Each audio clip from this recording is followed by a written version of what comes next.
Welcome to chemistry class, my dear students. In the last period, we have studied about the bond enthalpy. Bond enthalpy is the amount of energy required to break one mole of bond of a particular type between two atoms in a gaseous state. It is important to note here that it is measured in the gaseous state. The unit of bond enthalpy is kilojoule per mole. We can see that when hydrogen atom is converted into when hydrogen molecule is converted to hydrogen atoms, 435.8 kilojoule per mole energy is needed. If there are double bonds, more energy needed. You can see that for oxygen to be broken into oxygen molecule to be broken into two oxygen atoms, we need 498 kilojoule per mole. But if there is triple bond between the two nitrogen atoms, the energy required to break nitrogen molecule to two nitrogen atoms is 946 kilojoule per mole. For heteronuclear molecules, even we can calculate the bond enthalpy. For example, for HCl, the bond enthalpy is 431.0 kilojoule per mole. The positive values indicates, my dear students, that the energy is required over here. In case of polyatomic molecules, the measure of bond strength is more complicated. For example, in case of H2O molecule, the enthalpy needed to break two OH bond is not the same, my dear students. You can see that the first HOH bond is broken from H2O, so H2O gives us H gas and OH gas. That gives, or the energy required is 502 kilojoule per mole. Now from OH, when we break the another bond between oxygen and hydrogen, my dear students, the energy required at that time is 427 kilojoule per mole. Now we can simply understand that in H2O, when both the OH bonds are broken, different energy is being needed. So as here the energy is different, in polyatomic molecules, my dear students, we use the uh, mean bond enthalpy or average bond enthalpy. So we can here use the word mean bond enthalpy or average bond enthalpy, and for that particular region, we take the sum of both the enthalpies, that is 502 kilojoule per mole and 427 kilojoule per mole. We take an average of it and then we get the answer 464.5 kilojoule per mole.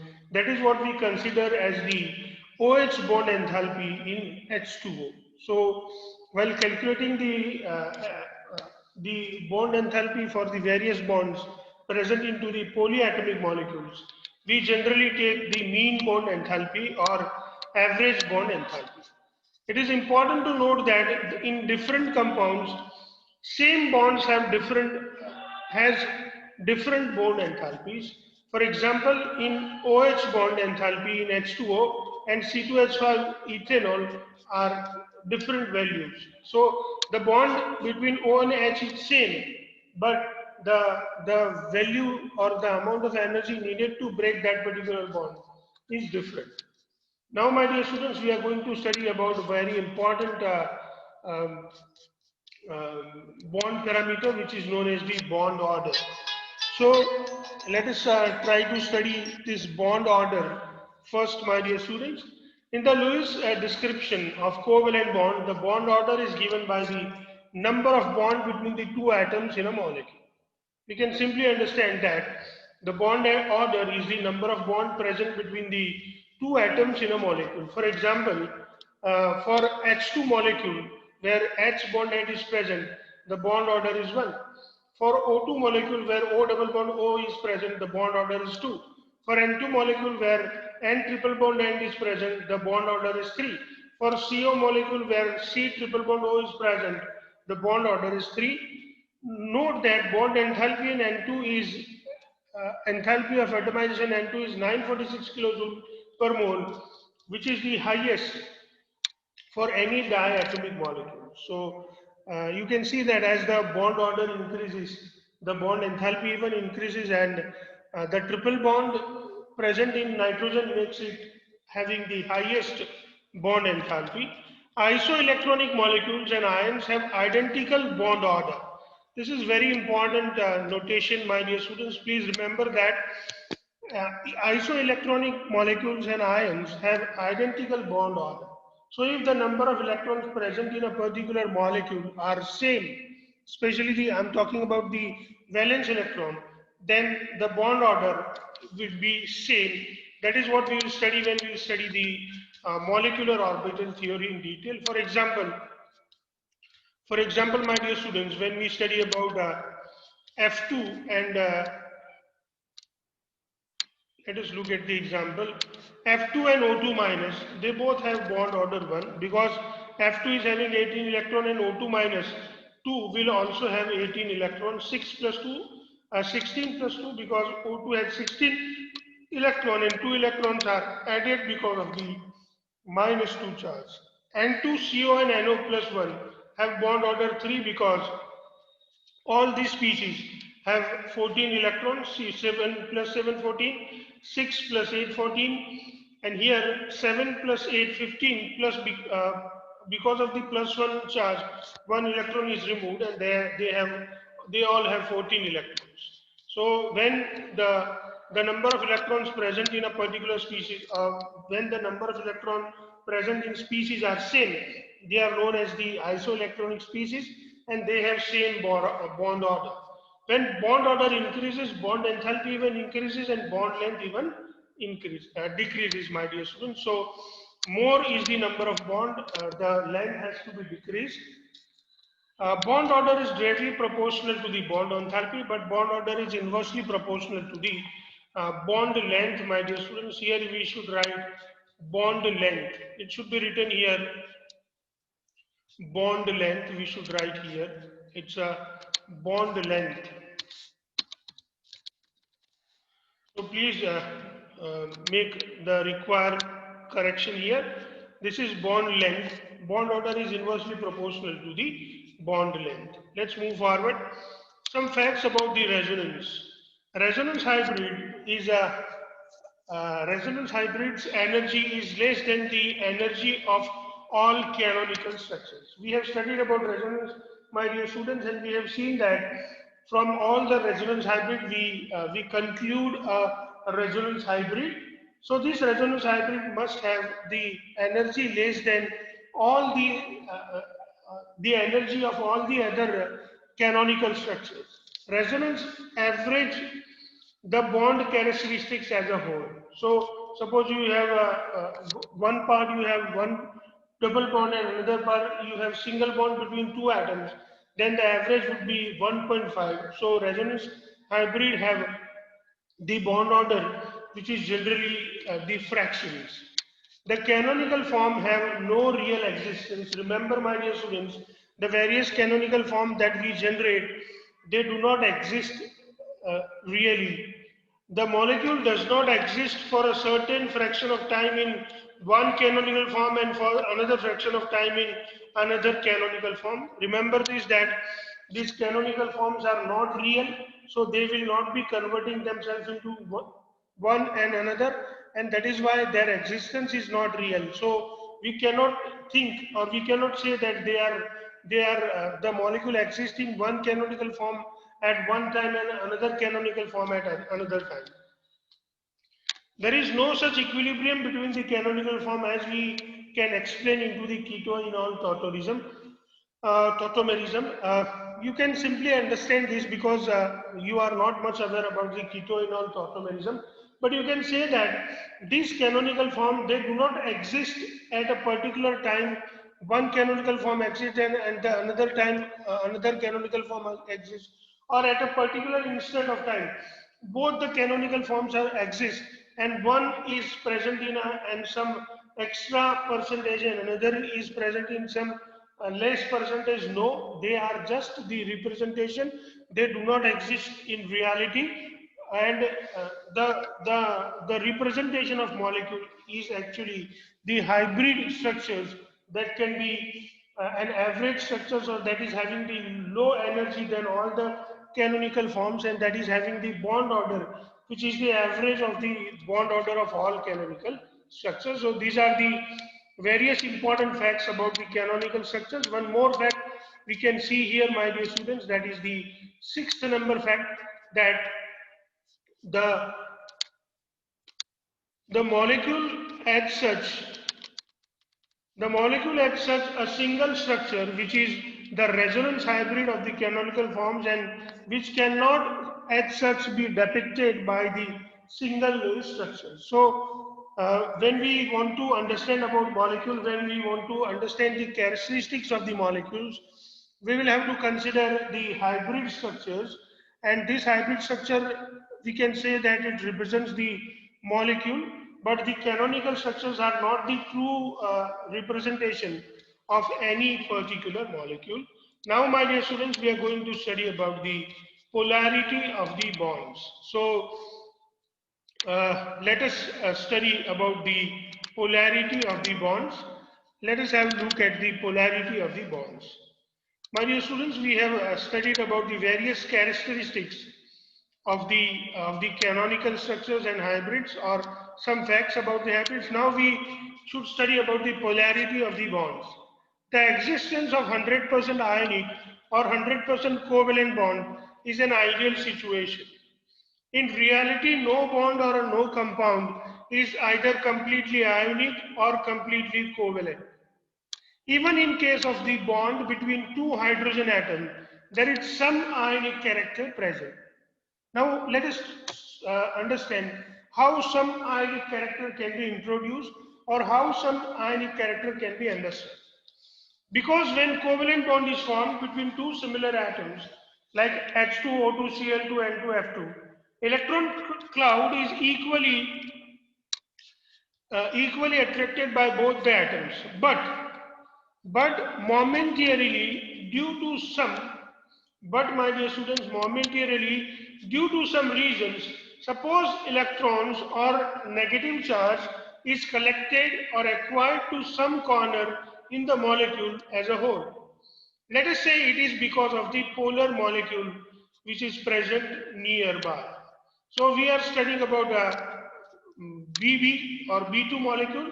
Uh, just near to this B2 molecule, suppose a polar molecule AB comes. This AB molecule has some negative part and some positive parts.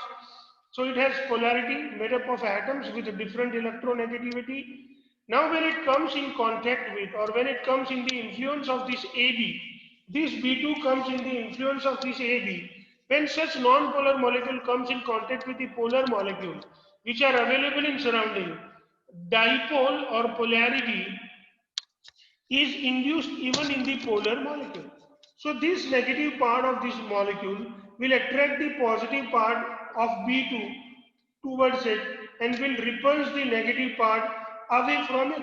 Now you can see that there is some positive part and some negative part which is introduced between B2, and that is how the covalent bond becomes a little ionic. So such a dipole in non-polar molecule is called the induced dipole.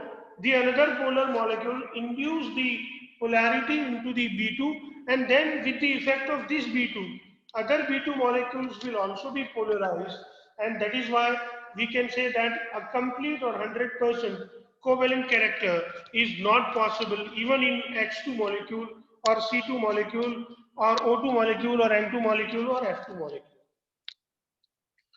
No polar, non-polar covalent bond. So we have covalent bond, but some covalent bond we consider them as a non-polar covalent bond.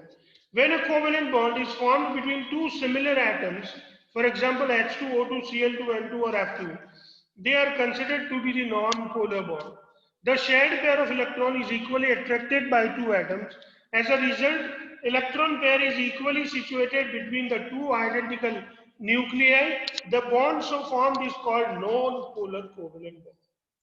We have studied that they have some ionic character, but still, when the two identical atoms are involved in making of a particular molecule, they are considered as a non-polar bond. The shared pair of electron is equally attracted by two atoms. As a result, electron pair is exactly situated between the two identical nuclei, and the bond so formed is called non-polar covalent bond. Now we are going to study about the polar covalent bonds. Let us see what are the polar covalent bonds. When the bond is formed between two atoms with a difference in electronegativity. Let's say HF. Let us take the example of HF. Fluorine is highly electronegative where the electronegativity of hydrogen is very less. So there is a difference between the electronegativity between the two atoms which are bonded together, hydrogen and fluorine. The shared pair of electron between the two atoms get displaced or more towards the fluorine, because fluorine is more electronegative than hydrogen, so it can attract the shared pair of electron much strongly. Does fluorine matter? Then does fluorine makes a negative pole while hydrogen makes a positive pole of a molecule, and the bond between two atoms is called the polar covalent bond. You can see here that this shared pair of electron is much more attracted towards fluorine. So we have seen a cut-tailed arrow towards the fluorine. This electron pair is more attracted towards fluorine. So even when we represent a bond, we represent this arrow here, and this is how the shared bond pair is more attracted towards fluorine, and thus this HF bond is considered as a polar covalent bond. The cut tail arrow represents the shift of electron density towards the more electronegative atom, and that is why the cut tail arrow will have cut towards the less electronegative atom, whereas the arrow towards or the mouth towards the more electronegative atom. Now, my dear students, we are going to study very important characteristics which is known as the dipole moment. Due to polar covalent bond, the shift of electron density is measured under a quantitative name dipole. Once again, due to polar covalent bond, the shift of electron density is measured under a quantitative name dipole moment. So dipole moment is nothing but the quantitative measure to express the polarity of the bond. Let us look at the definition of the dipole moment. The product of magnitude of charge and distance between two centers of positive and negative charge is called dipole moment. Once again, my dear students, the product, that is the multiplication, the product of magnitude of charge and distance between two centers of positive and negative charge is called the dipole moment. So dipole moment is equal to charge multiplied by the distance between the centers of positive charge and negative charge. We can simply say dipole moment is equal to charge multiplied by the distance. Let us study the various symbols. So for dipole moment, the symbol is mu. For charge, the dipole moment is for charge the symbol is q, and the distance between the centers of two opposite charges, if we represent it with the r, then we can say that mu is equal to q into r. Units. The unit of charge is coulomb. The unit of distance is meter. This is the SI unit, and then we can say that the unit of dipole moment would be coulomb multiplied by meter or coulomb meter. Dipole moment is usually expressed in a unit called d bar. The symbol for d bar unit is capital D, and the relation between the d bar and coulomb into meter is expressed as 1 d bar is equal to 3.33564 multiplied by 10 to the power minus 30 coulomb into meter. Dipole moment is a vector quantity, my dear students. You must have studied about the vectors into the physics. So dipole moment is a vector quantity. The direction is always from the less electronegative atom to the more electronegative atom, and that is why we put a cut tail towards the less electronegative atom, whereas the head of the arrow towards the more electronegative atom.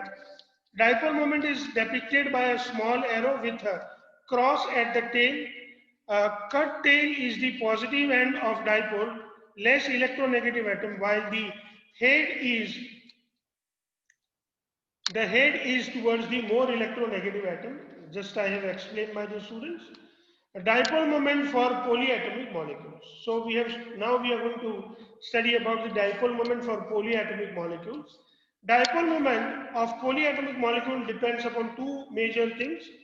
One thing is induced individual dipole moment of each bond and the spatial arrangement of each bond in the molecule. So first thing that we need to study about is the individual dipole of each bond, and then we will understand how these bonds are arranged into the space, and then we can find out the overall dipole moment for a particular molecule, which is polyatomic molecule. Dipole moment being vector quantity, dipole moment of a polyatomic molecule is the vector sum of the dipole moment of various bonds, my dear students.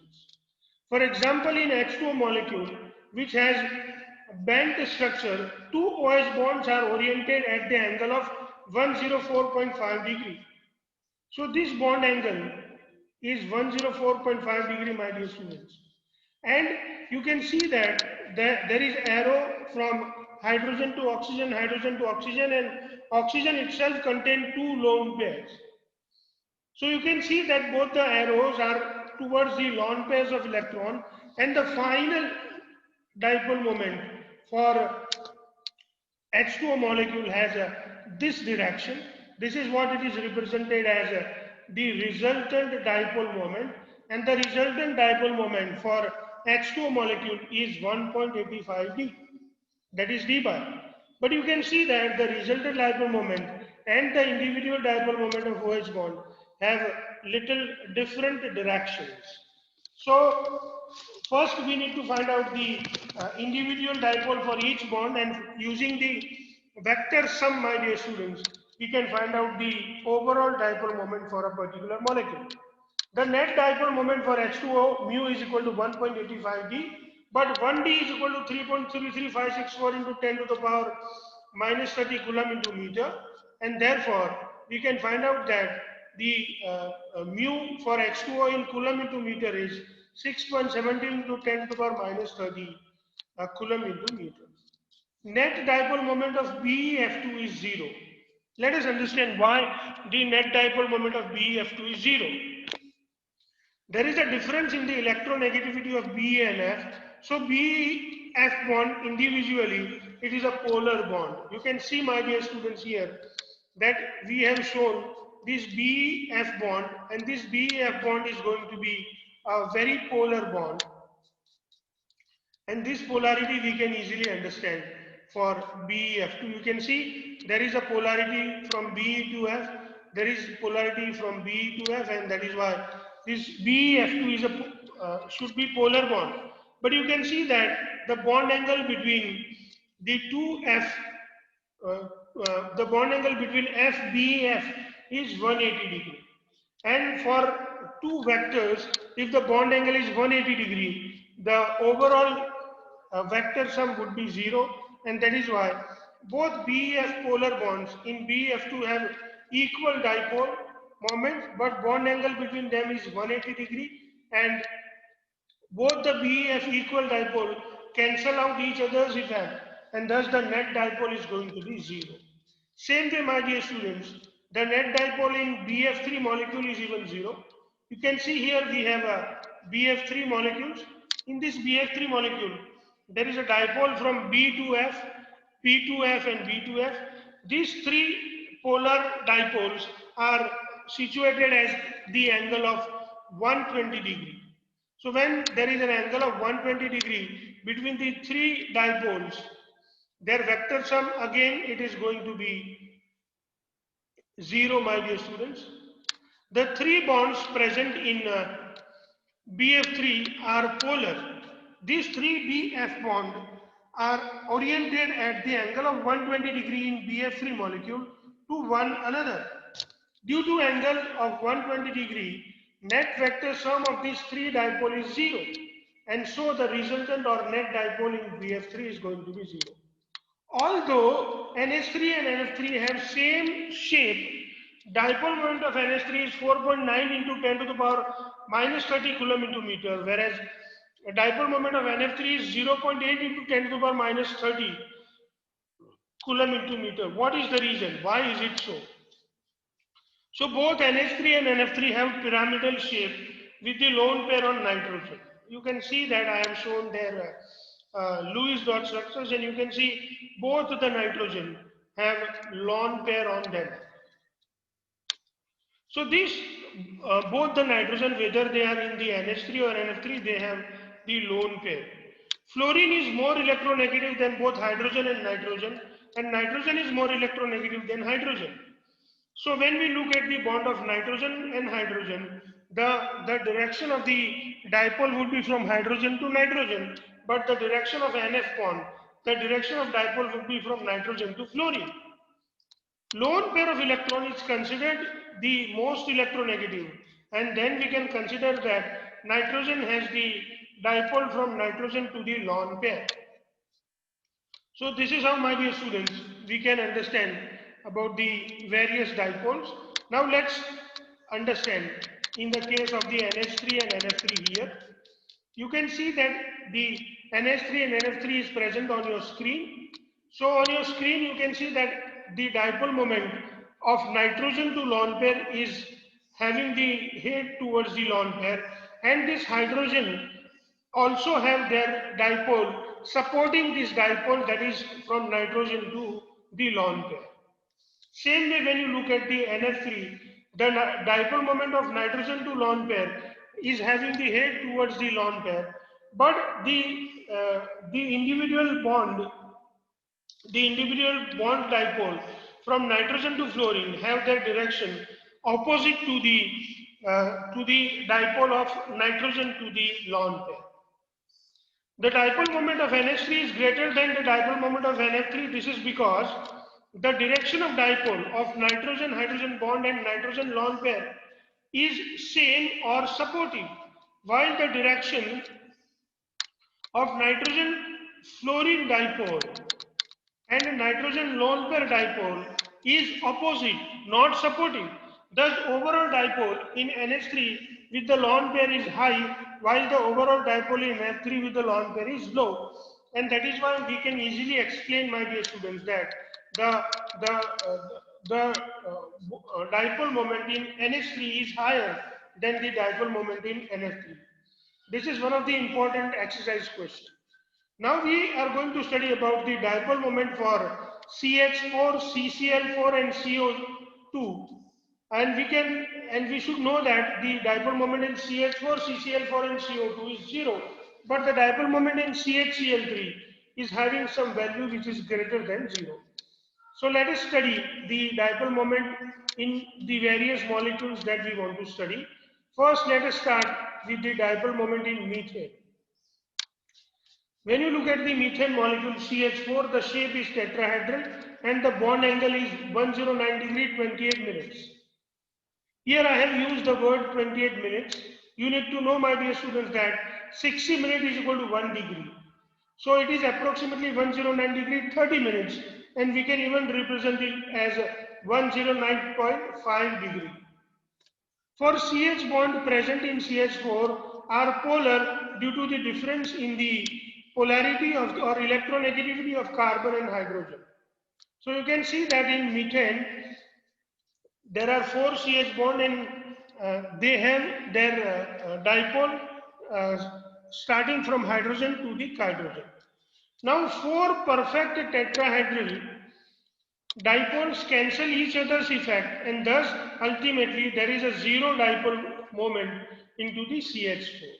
The same thing happens for the CCl4, my dear students, but the direction of the dipole is exactly opposite. Here you can see that Cl is more electronegative than carbon, and that is why the direction of the dipole is from carbon to Cl. So 4 such polar CCl bond cancel dipoles of one another, and thus the overall dipole is going to be 0 even in case of CCl4. Now we shall study about CHCl3, my dear students. Let's have a look at first CO2. You can see that CO2 is a linear molecule where the bond angle is 180 degree. The C double bond O or CO bond in CO2 is of course polar due to the difference in the electronegativity of carbon and oxygen, but both the dipoles are arranged at the angle of 180 degree, and that is why they cancel out each other's effect, and finally the vector sum becomes 0 for these dipoles. In CO2, CO bond is polar, but the dipoles are at 180 degree, so they cancel each other and the net dipole is 0.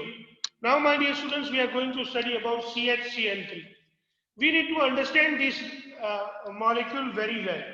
You can see that in CHCl3 we have one CH bond and three CCl bond.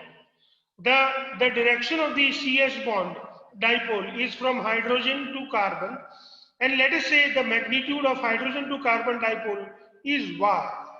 Now we have the CCl bond, and the direction is always from carbon to chlorine, and we have three such dipoles, and for them let us assign the value x1, x2 and x3.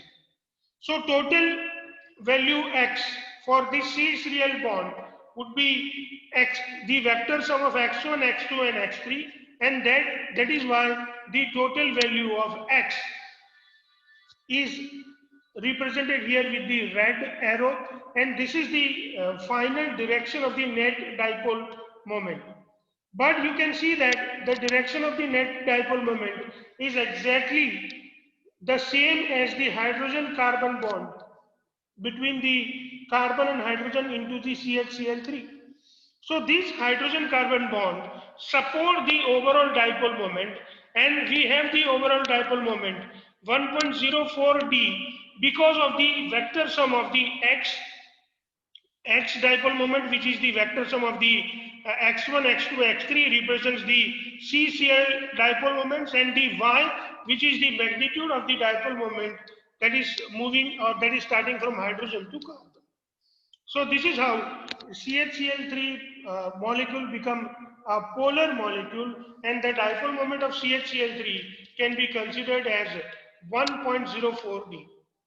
Now let us have a look at the CH3Cl molecule. Here in CH3Cl molecule, my dear students, there is one CCl bond which is having the dipole starting from carbon to chlorine, and let us say the magnitude is Y. We have three CH bonds, and the direction of this three CH bond is from hydrogen to carbon. We have three such dipoles, and we provide them the magnitude x1, x2 and x3. So the overall or the total or the vector sum of this three dipole between the three CH bond is x, and x is the vector sum of x1, x2 and x3. This x1, x2 and x3 gives us the overall x, which is having the same direction, that is the direction of the net dipole. You can even see that the direction of the net dipole is similar as the direction of the CCl dipole, and that is why the overall mu, which we get it because of the vector sum of these x and y, and that is 1.92 d or 1.92 d by unit, my dear students. So you can see that the dipole moment of CH3Cl is more than the dipole moment of CHCl3. Now let us study about CH2Cl, my dear students. Here when you look at the CH2Cl molecule, you come to know that this CH2Cl2 molecule is having two dipole which are hydrogen to carbon, and two dipole which are from carbon to chlorine. So the overall direction of the dipole moment is represented with this red arrow, and this is what it is, the direction of the hydrogen to carbon, my dear students, and overall dipole that we get here for CH2Cl is 1.60 d bar. So for when we study about all these molecules, we find that the dipole in CH4 is 0, the dipole in CCl4 is 0, the dipole in CHCl3 is 1.04 d, the dipole in CH2Cl2 is 1.60 d, and the dipole in CHCl3 is 1.92 d. So among all these molecules, the CHCl3 chloromethane has got the highest dipole moment, whereas the methane and CCl4 or carbon tetrachloride, they have the zero dipole moment. Remember, my dear students, lone pair contributes to the dipole moment even though it is not constituting any bond. So whenever we study the dipole moment, we have to consider the contribution of the lone pair while understanding the dipole, overall dipole for the molecule. Clearly, the nucleus end of lone pair is positive while the electron end of the lone pair is negative, and that is why mostly the direction of the dipole of the lone pair is from the atom towards the electron. This behavior is demonstrated in the relative magnitude of dipole moments of PH3, NH3 and PF3, my dear students. Here this value I have represented, because of which you can understand that this lone pair also contributes into the overall dipole moment.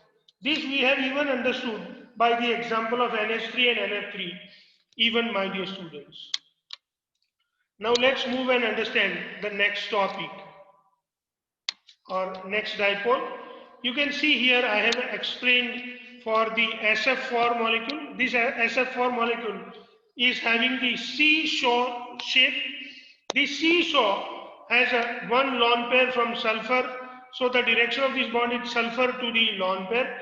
And then we have the 4 SF bond, which are having the direction from sulfur to fluorine. And the overall direction of this SF4 is exactly the opposite direction of the sulfur and lone pair, and this is how we can understand the vector sum of SF4. Now, my dear students, we want to study about few other examples. We are going to study about the dichlorobenzenes. These dichlorobenzenes are observed 3 types: orthodichlorobenzene, para-dichlorobenzene, and meta-dichlorobenzene.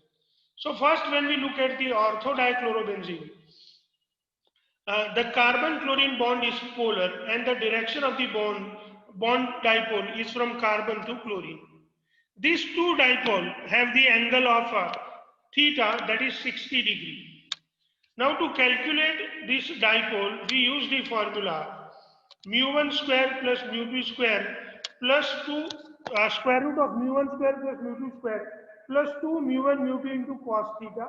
Here we take theta is equal to 60 degree. You can see that here the value of mu1 is 1.47D, the value of mu2 is 1.47D, and by using this formula or by using the vector sum, see, for this we write this. This is very similar to the dipole of this, and then when we do the vector sum, finally we get this direction for the overall or the net dipole, and the net dipole in this molecule is found to be 2.55D.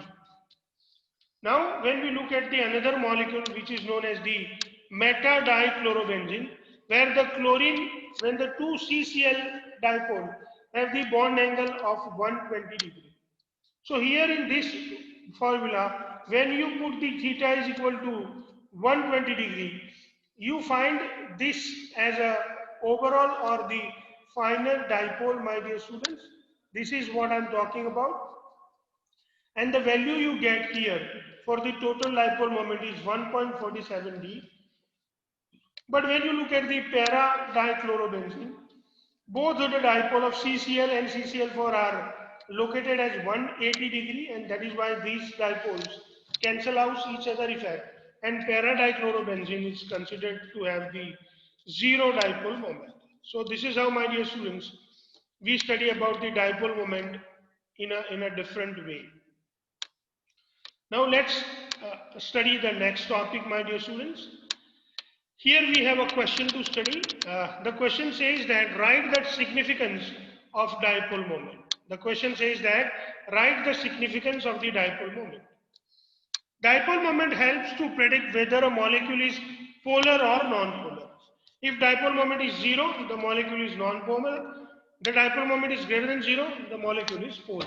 Next, the percentage of ionic character can be calculated as percentage of ionic character is equal to dipole moment observed divided by dipole moment ionic multiplied by 100. So using the dipole moment, we can calculate the percentage ionic character. Dipole moment may be useful in the determination of symmetry. If dipole moment mu is equal to 0, the molecule is symmetric in nature. So symmetry causes the dipole moment to be 0. Dipole moment helps to distinguish between the cis and trans isomers. Here we should write that the cis isomer, my dear students, the cis isomer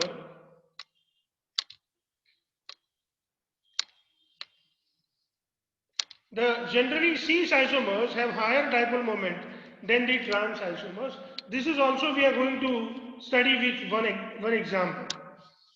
Dipole moment also help in finding the ortho, meta and para isomers, because para isomers has dipole moment is equal to 0, whereas the dipole moment of ortho isomer is always greater than the dipole moment of meta isomers. And that is how, if we are given the ortho, meta and para isomers, and if we calculate their dipole moment, we can easily come to know about the which from the dipole moment value we can easily come to know about the which isomer is para, which isomer is ortho, which isomer is meta, because para isomer will have the zero dipole moment and the highest dipole moment will be there with the ortho isomer, whereas the meta isomer will have the dipole moment intermediate between the para and ortho isomer.